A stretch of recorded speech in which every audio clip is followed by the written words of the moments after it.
Welcome all of you on Akshay academy YouTube channel. Guys, जो last video थी हमने discuss किया था उसमें रेजोल्यूशन ऑफ ए वेक्टर, उसमें हमने बेसिक कॉन्सेप्ट डिस्कस किया था और साथ साथ में हमने डिस्कस किया था 2D resolution of A vector. तो आज की इस वीडियो में हम बात करने जा रहे हैं नेक्स्ट स्टेप की, that means 3D resolution of vector.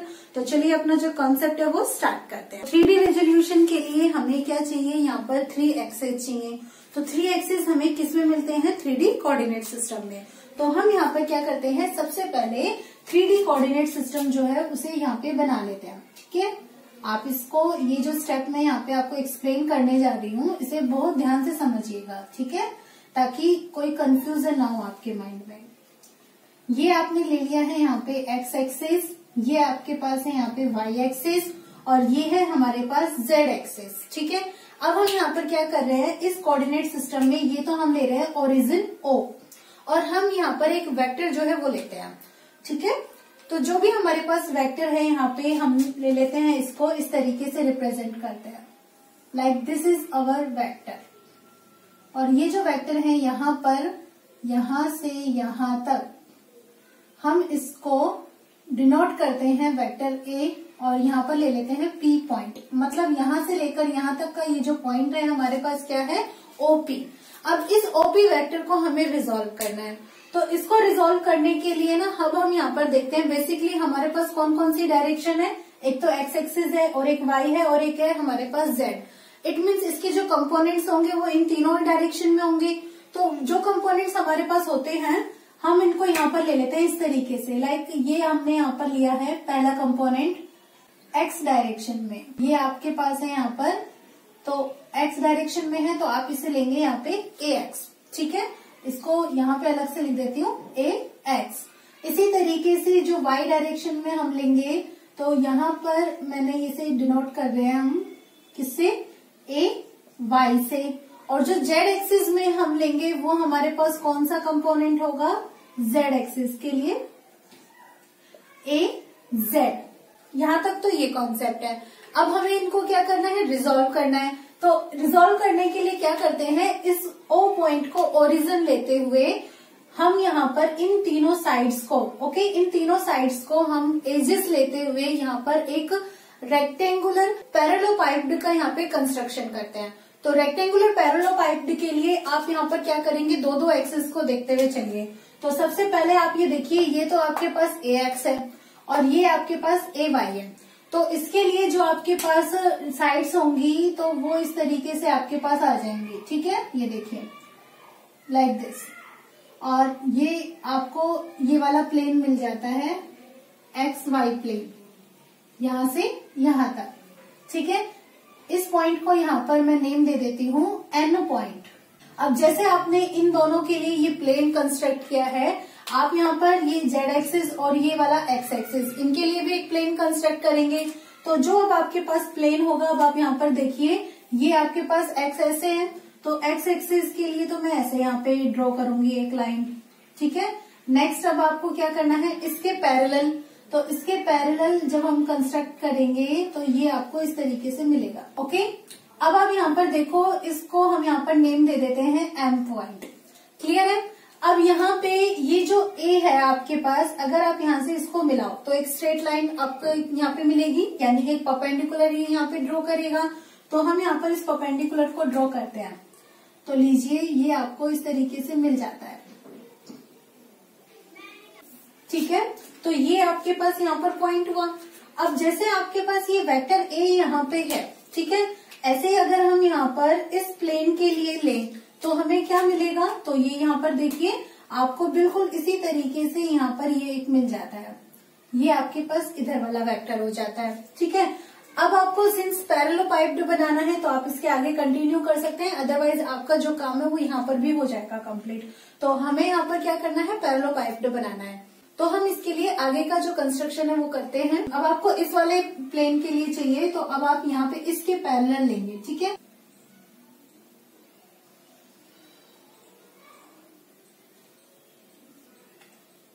ये लीजिए,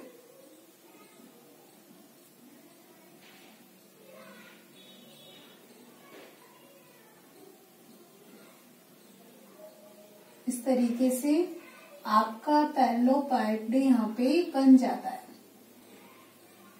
ठीक है, समझ में आ रहा है ना कि कैसे बनाना है आपको।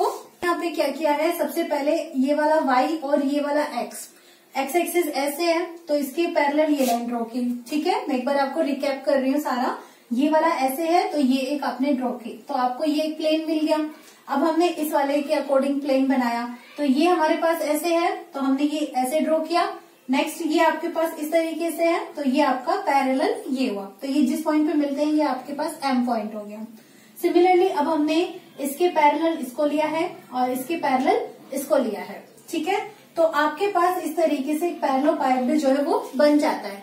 अब इस पैरेललोपाइड में हम यहाँ पर देखते हैं हमारे पास एक तो ये x एक्सिस में है ax, ठीक है, और ये है आपके पास y ay और ये az, ये 3 कंपोनेंट्स है आपके पास। ठीक है, एक तो है ax, एक आपके पास है ay और एक क्या है az। ये आपने क्या सपोज किए, यहाँ पर 3 म्यूचुअल जो आपके पास परपेंडिकुलर है x y और z एक्सिस में है, ये आपने क्या सपोज किए हैं, कंपोनेंट्स है। अगर ये कंपोनेंट्स है तो ax आपके पास क्या है, x कंपोनेंट है। ओके, ठीक है, किसका है ये, वेक्टर a का, और ये आपके पास है y component of vector a and this is your z component of vector a। तो अब यहाँ पर ये जो हमारे पास कंपोनेंट्स है, हम यहाँ पर देख रहे हैं कि ये जो आपके पास OP है, OP मतलब जो आपका पास यहाँ पे वेक्टर है, इस वेक्टर से सब लोग अलग अलग जो है एंगल्स बना रहे हैं। एक्स एक्सिस के साथ जो एंगल बन रहा है दैट इज एंगल अल्फा। अब इसी तरीके से ये जो OP है ये y एक्सिस के साथ भी एंगल बना रहा है, तो ये जो भी एंगल बना रहा है यहाँ पे this one, this is known as beta. ये हमारे पास क्या है, बीटा है। और जो थर्ड एंगल है हमारे पास, वो हमारे पास क्या है, OP का z एक्सिस के साथ, तो ये आपके पास है यहाँ पे गामा। ओके, तो आपके पास यहाँ पर ये जो वेक्टर है ये तीनों कंपोनेंट्स के साथ अलग अलग एंगल बना रहा है। ओके, तो अब यहाँ पर आप एक काम कीजिए, सबसे पहले ये देखिए कि ट्रायंगल लो कैसे लग रहा है। ट्रायंगल लो के लिए हम यहाँ पर सबसे पहले इस वाले ट्रायंगल को लेते हैं, इन ट्रायंगल OMP। ठीक है बच्चे, इन ट्रायंगल OMP हमने क्या किया था, ये देखो ये जो P है ऐसे ही यहाँ पर है, ठीक है, और ये लाइन ऐसे है। ये किस तरीके से है, मतलब जैसे ये वाला जो नीचे वाला है ना XZ, मैं इसको एक्सप्लेन कर रही हूँ। सपोज करो ये आपके पास XZ है, इसको हम इस तरीके से ले लेते हैं, तो ये वाली जो डायरेक्शन है हमारे पास यहाँ से यहाँ तक, ये कौन सी है, X वाली है। ठीक है, और उसके बाद ये हमने सपोज किया Z है, तो जैसे ये वाली जो लाइन है ग्रीन कलर वाली, ये एक तरीके से ऐसे है कि ये हमारे पास इसमें इस तरीके से डायगोनली जो है वो रखा हुआ है।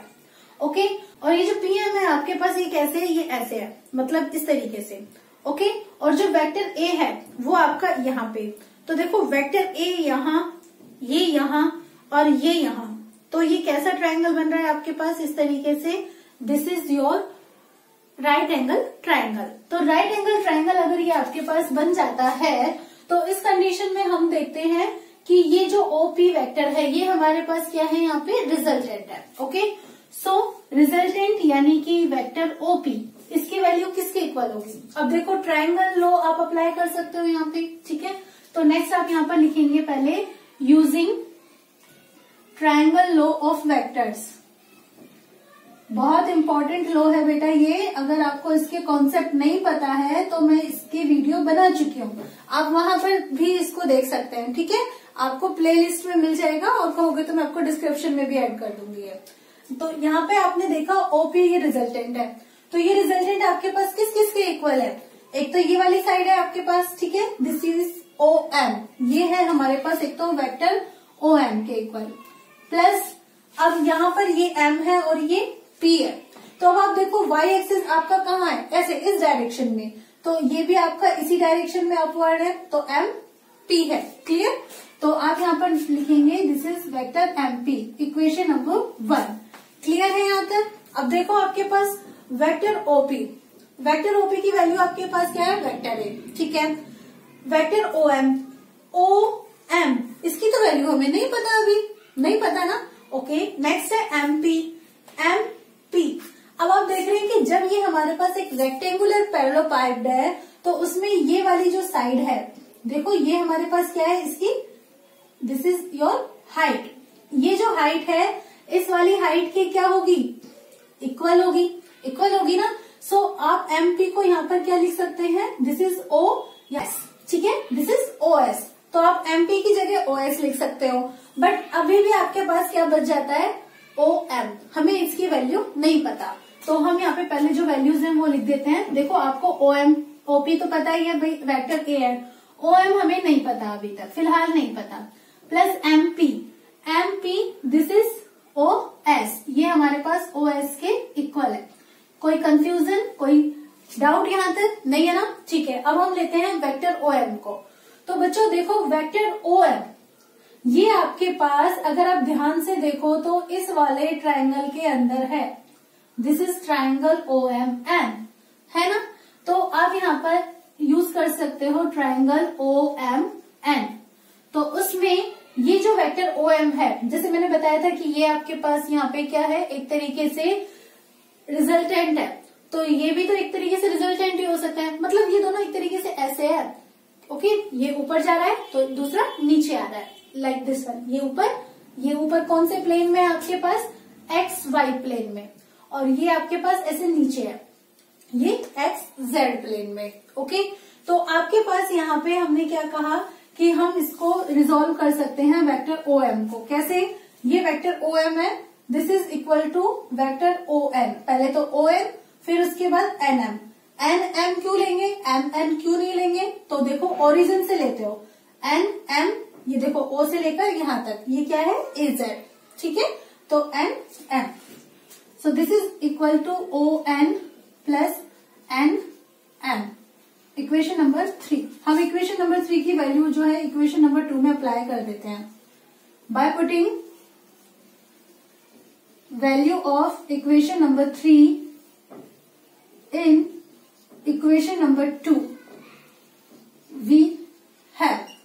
तो जब आप इसको अप्लाई करेंगे तो आपके पास वेक्टर OP आ जाएगा, क्या, वेक्टर OM की जगह आप लिखेंगे vector ON plus vector NM, okay. Next plus OS, आप सबकी वैल्यूज जो है वो लिख दीजिए। OP यहां से यहां तक ये क्या, वेक्टर A, ओके। और ON देखिए आपके पास ON, यहां से यहां तक ये क्या है आपके पास AX है, ओके।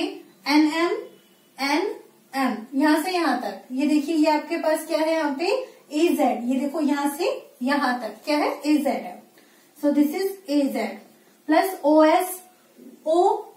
OS कितना है AY, OS ये भी AY है और यहां से यहां तक ये भी क्या है AY है, तो आप लिखिए वेक्टर AY। अब हम इनको रीअरेंज कर देते हैं तो हमारे पास वेक्टर A की वैल्यू आ जाती है vector AX plus vector AY plus vector AZ, और ये हमारे पास हो जाती है इक्वेशन नंबर 4। अब देखिए यहाँ पे आपको जो वेक्टर्स है वो मिल गए हैं, उनके कंपोनेंट्स भी मिल गए हैं। एक मिला है यहाँ पे AX यहां से लेकर यहां तक, एक आपको ये मिला है AY और एक आपको मिला है AZ। ये जो तीनों है X और Y एक्सिस आपस में कितने डिग्री का एंगल बनाते हैं, 90 डिग्री का, और X और Z भी आपस में कितने डिग्री का एंगल बनाते हैं, 90 डिग्री, और Y और Z भी आपस में 90 डिग्री, मतलब ये सब आपस में 90 डिग्री का एंगल बनाते हैं। तो ये हमारे पास क्या है, रेक्टेंगुलर कंपोनेंट्स है, ध्यान रखिएगा रेक्टेंगुलर कंपोनेंट्स। तो अब ये सिंस आपने कहा AX कहाँ है, X एक्सिस की डायरेक्शन में, तो आप इसे इस तरीके से भी लिख सकते हैं, मैग्नीट्यूड और ये इसकी डायरेक्शन, यूनिट वेक्टर आई कैप होता है X एक्सिस के अलोंग, Y एक्सिस के अलोंग जो होगा वो होगा J कैप, और ये होगा आपका K कैप Z एक्सिस के अलोंग, इक्वेशन नंबर 5। तो आपने यहाँ पर क्या किया है, आपने अपने वेक्टर को 3 पार्ट्स में यहाँ पर रिजोल्व कर लिया है, ठीक है। अब हम इसके बाद बात करते हैं इसकी मैग्नीट्यूड की। तो मैग्नीट्यूड के लिए भी हम ये जो ट्रायंगल लेकर चल रहे थे ना OMP, सेम इसी को लेते हैं यहाँ पे, ठीक है। तो अब हम यहाँ पर कैलकुलेशन करेंगे मैग्नीट्यूड की। तो आप यहाँ पे लेंगे इन ट्रायंगल OMP। तो ट्रायंगल OMP में जब हमने वेक्टर लॉ अप्लाई किया था तो उसके अकॉर्डिंग हमें OP वेक्टर की वैल्यू क्या मिली थी, OM vector plus MP vector, correct. तो हम यहाँ पर अगर इसका मॉड्यूलस ले तो मॉड्यूलस हमारे पास यानी कि जो इसका मैग्नीट्यूड होगा वो क्या होगा, that will be OP, that means magnitude of OP। तो उसके लिए आप क्या करेंगे, ये जो भी आपके पास वैल्यूज होती हैं दैट मीन्स OM इसका स्क्वायर करेंगे, ओके, और प्लस आप क्या करेंगे यहाँ पर MP का स्क्वायर करेंगे। ये आपके पास कॉन्सेप्ट आता है, ऐसे ही करते हैं ना हम, ठीक है। तो आपके पास ओपी मिल जाता है। ओपी यानी कि आपके पास ए की वैल्यू आ जाती है, ठीक है। ओ एम क्या होता है भाई? O M is the O N plus N M, यानी कि जब आप ओ एम की कैलकुलेशन करोगे तो ओ एन का स्क्वायर करोगे और एम एन का स्क्वायर करोगे, ऐसे ही तो करना पड़ेगा। तो नेक्स्ट टाइम अब हम जब ओ एम स्क्वायर को कैलकुलेट करते हैं तो यहाँ पर मेंशन करते हैं क्या? O N square plus N M square, okay, plus ये क्या है हमारे पास? M P square. वेयर जहां पर हम बता देते हैं कि भाई ओ एम हमारे पास एक्चुअल में क्या है, हमारे पास ये है under root O N square plus N M square. तो हमने जब इसका स्क्वायर किया तो हमने स्क्वायर रूट यहां से हटा दिया, तो ये हमें मिल जाता है। सबकी वैल्यूज रख दीजिए। ए इक्वल्स टू, ये देखिए ओ एन क्या होता है भाई? अभी तो बताया था, ओ एन ए एक्स होता है, okay. So this is A X square plus N M क्या है ये? A Z square plus M P this is A Y, ये देखो ए वाई है ना, ये हमारे पास ए जेड वो ए वाई स्क्वायर। तो आपके पास ये वैल्यू आ जाती है, रीअरेंज कर देते हैं। A is equal to root A X square plus A Y square plus A Z square, okay. तो ये हमारे पास क्या हो जाता है? इसका मैग्नीट्यूड आ जाता है। सो हम यहाँ पर मेंशन करते हैं दिस इक्वेशन रिप्रेजेंट्स मैग्नीट्यूड किसका? वेक्टर ए का। तो बच्चों आपने मैग्नीट्यूड तो डिस्कस कर लिया। अब नेक्स्ट कॉन्सेप्ट हमारे पास क्या है? डायरेक्शन। अब यहाँ पर आपके पास जो वेक्टर ओपी है कोई एक पर्टिकुलर एंगल तो बना नहीं रहा है, जैसे हमने उसमें कैलकुलेट किया था 2D में कि tan थीटा हमने कैलकुलेट कर लिया है ना। लेकिन यहाँ पर ऐसा नहीं है, क्यों? क्योंकि ये अलग अलग एंगल्स बना रहा है अलग अलग एक्सिस में। जैसे ओपी है एक्स एक्सिस के साथ अल्फा एंगल, वाई एक्सिस के साथ में बीटा एंगल और जेड एक्सिस के साथ में गामा एंगल। तो तीनों अलग अलग एंगल्स हैं। तो यहाँ पर जो डायरेक्शन का कॉन्सेप्ट है वो भी क्या होगा? थोड़ा सा डिफरेंट होगा। तो एक बार आप इसे नोट कर लीजिए, उसके बाद हम नेक्स्ट कॉन्सेप्ट जो है वो डिस्कस करते हैं। तो अब हम यहाँ पे हमारा जो कॉन्सेप्ट है वो लिख लेते हैं क्या? Since A X A Y and A Z, पहले इंट्रो दे देते हैं, जो हम बात कहना चाहते हैं उसका इंट्रो दे देते हैं। क्या? Makes alpha beta and gamma angle respectively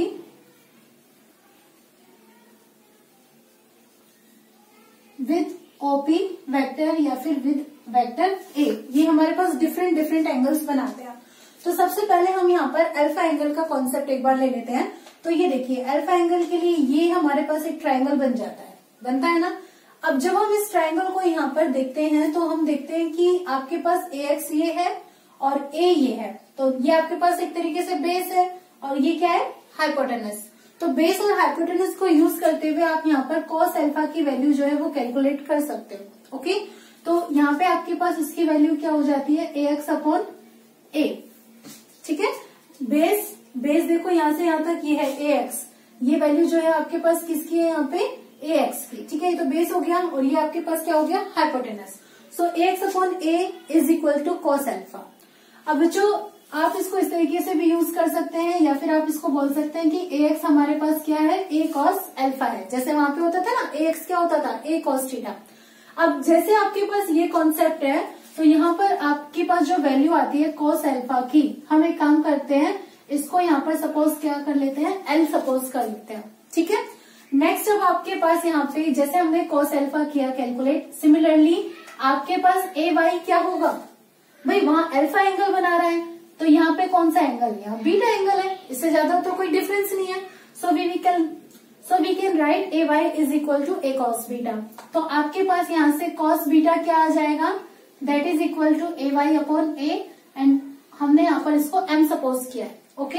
and next A Z, this is equal to A cos gamma. तो आपके पास कॉस गामा क्या होगा? ए जेड अपॉन ए, और आप इसको यहाँ पर क्या सपोज कर लेते हैं?